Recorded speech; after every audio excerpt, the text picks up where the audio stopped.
నమస్తే welcome to Sama 6 TV news. Kubeer మండల కేంద్రంలో మాజీ ఎమ్మెల్యే విఠల్ రెడ్డి ఆనందరావు పటేల్ పిలుపు మేరకు కుబీర్ మండల కేంద్రంలో మండల అధ్యక్షులైనటువంటి రాతో జయరాం ఆధ్వర్యంలో ముఖ్యమంత్రి రేవంత్ రెడ్డికి పాలాభిషేకం నిర్వహించారు.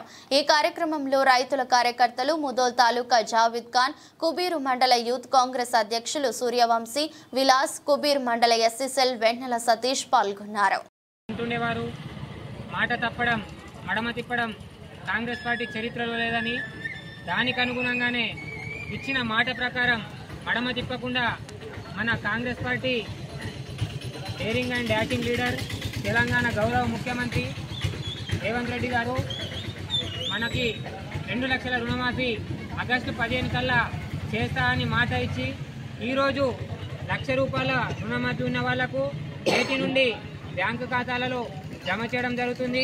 ఆగస్టు 15 వరకు ఈ 2 లక్షల రుణమాఫీ కూడా మాఫీ చేసి ప్రజల కోసం, రైతుల కోసం, రైతు రాజ్యం కోసం కష్టపడే పార్టీ ఏదైనా ఉందంటే అది కేవలం మన ఒక కాంగ్రెస్ పార్టీ.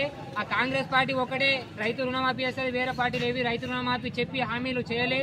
కాబట్టి మన రేవంత్ అన్న నాయకత్వంలో మున్ముందు ప్రజల శ్రేయస్సు కొరకు, రైతుల శ్రేయస్సు కొరకు, తెలంగాణ అభివృద్ధి కొరకు కాంగ్రెస్ పార్టీ వెన్నంటి ఉండి కాంగ్రెస్ పార్టీని ఇంకా ప్రగతి పదంలో నడిపించడానికి కార్యకర్తలందరూ సమన్వయంతో పనిచేసి స్థానిక లీడర్లతో మరియు రాష్ట్ర నాయకులతో అందరూ కలిసిమెలిసి ఉండి కాంగ్రెస్ పార్టీని పునర్వైభవం తేవాలని మన ప్రతి ఒక్క కార్యకర్త తరఫున, మన కుబీర్ మండల కాంగ్రెస్ పార్టీ తరఫున రేవంత్ అన్న గారికి సహృదయంగా శుభాకాంక్షలు తెలియజేస్తున్నాము.